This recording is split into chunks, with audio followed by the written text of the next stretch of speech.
Have you ever like read a news story and like music pops in your head immediately?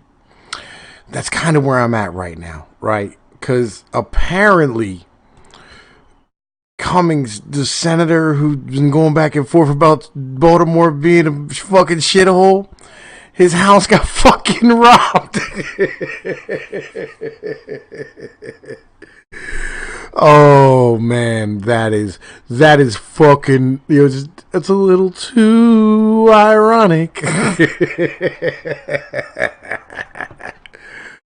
Oh man, oh, Jesus fucking Christ! And the bitches is like the Congressional Intelligence Committee, the intelligence people, the individuals. You know what I'm saying? Making sure that the congressmen are fucking safe. We're checking to see like whether or not the individual who robbed the fucking house had anything to do with Trump. And like the truth of the matter was, it was just a random fucking robber, which makes it even worse. They said there's no skullduggery involved. Oh my gosh, let's look at this fucking article because I didn't see a goddamn thing about fucking like him actually getting robbed in the news, but what I did see was, you know, I mean, somebody's going back and forth with Donald Trump. Nikki Haley, President Trump, former ambassador to the United Nations, seemed annoyed by her former boss's behavior after he reacted to the news that one of his public foes was robbed. Donald Trump says, really bad news. The Baltimore house of Elijah Cummings was robbed. Too bad. Nikki Haley says, this is so unnecessary. President Trump had tweeted that Cummings' robbery was really bad news. Too bad, he exclaims. Haley responded with an eye roll emoji and stating, this is so unnecessary. This is completely necessary. Legitimately, this is completely fucking necessary. Like, y'all don't understand. Baltimore, Prince George, like, that area of fucking Maryland is a goddamn dangerous fucking war zone. And it should have been addressed years ago. A lot of these inner cities and fucking black-owned areas, these black-ran places, these liberal, Democrat-run fucking places should have been addressed years ago. Legit. Years the fuck ago. But nobody wants to have this conversation. So Tom Peace is going to have this fucking conversation. This is so unnecessary. Trump Pence 2020. She tweeted on Friday. Their tweets followed days of controversy surrounding Trump, his criticism of Cummings, and the way the president described the Maryland Congressman city of Baltimore. Nikki Haley slams disgusting silence after Dems. Man, the fuck is this bullshit? Man, listen. Yo, look, fucking stupid fucking videos are over here going the fuck off. I hate when they automatically play. Like, they didn't play in my actual browser, but they'll play in this one. Cummings on Friday confirmed that a apparent burglar tried to break into his house. An individual attempted to gain entry into my residence at approximately 3:40 a.m. on Saturday, July 27th.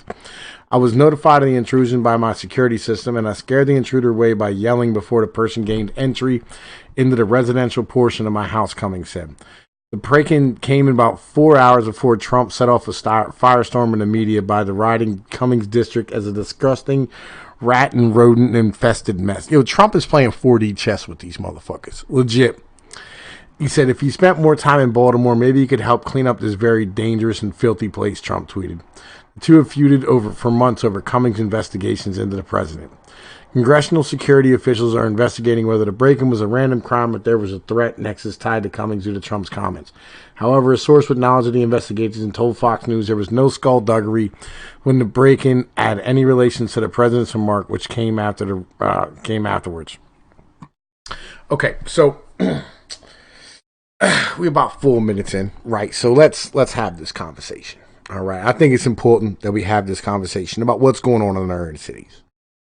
It's a very simple thing, okay?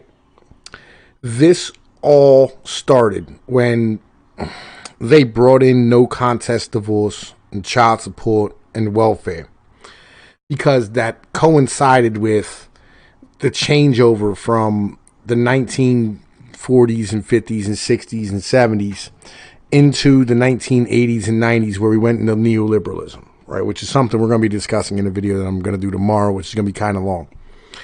And when they did this, they ended up bringing in laws that forced men into positions that they would have to stand here and either get money or go to prison, right? In poor neighborhoods, where legitimately what they did was they came and they rescued the females, right? Like when the jobs left, like all the jobs went overseas. And when the jobs went overseas and the companies shut down, and it's not even so much that the jobs went overseas, like they had a lot of cheap goods that were dumped at first. And then the jobs started really leaving in mass, like these big giant companies. And they couldn't compete anymore because they were forced to compete with Chinese steel, right? And Japanese, cars and things of this nature. And when this happened, we ended up having a switch from having labor having a control inside of our country and building a middle class in the black community as well. Like, you guys, any black who's older, than the age of 50, and they will tell you that back in the day, their families owned things and they had stuff, and life was much better than it is today. And when they closed down all these plants and these jobs where everybody was building, a decent life for their family, and the communities and everything in its nature was becoming better. Like, life was becoming better as a whole for all of America.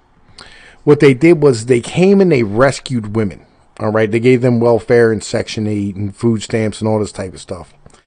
But what they did was they put the bill on the dude. And they said, look, if you kick your man out, we'll stand here and give you so much a month. Right. And the women took it in droves. They took that shit. And when they took that and they threw their men into the fucking street, the men all of a sudden were left out in the cold with no job prospects in a bad neighborhood with nowhere to go. And it turned into this massive problem of drugs and just alcoholism and problems. And the court said, we don't care what you do, but you need to get us this fucking child support money, because that's how you're going to pay back the state for what we're giving to your family because you don't have a job.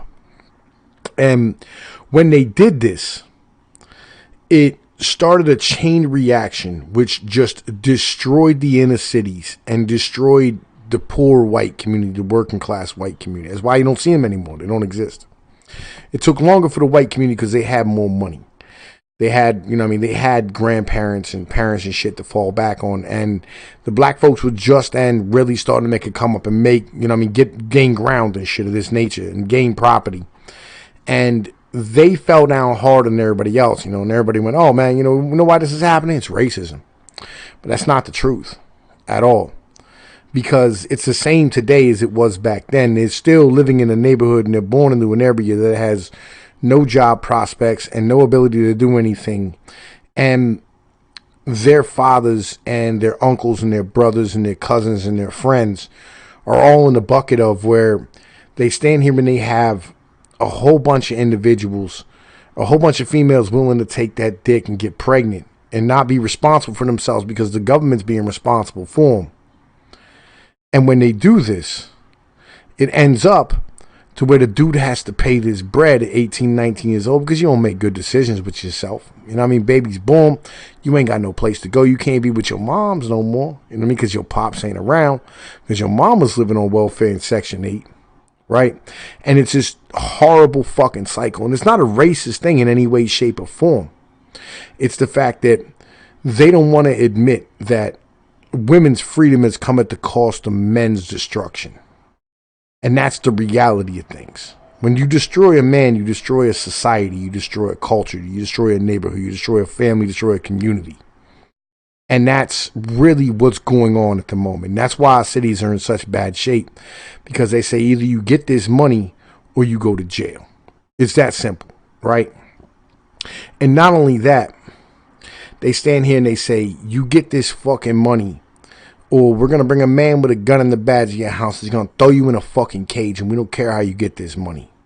And the only way to get money is to sell drugs in that neck of the woods. Like, you can work at McDonald's, but the reality is, you're never going to earn enough to survive and get to work and eat and live and do what you have to do.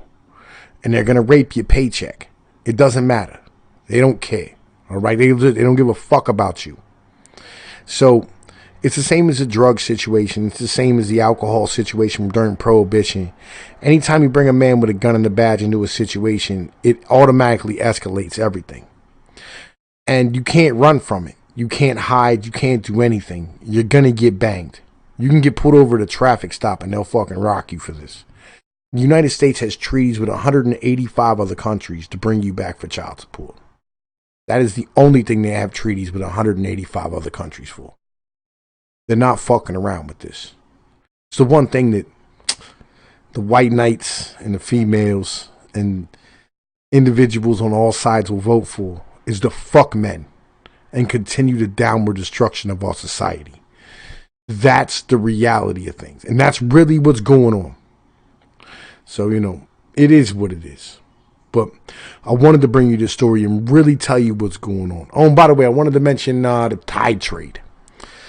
The black market Tide market. The black market Tide market in Baltimore and Prince George's down in Maryland. It's a massive problem where you can't buy laundry detergent and, other soaps and, toiletries with food stamps. So they use Tide to pay for and buy drugs down there. It's a major problem. Something that individuals don't know about. But it started in Maryland and Baltimore. Something to think about. It's Tom Peace. Peace be light one. Later.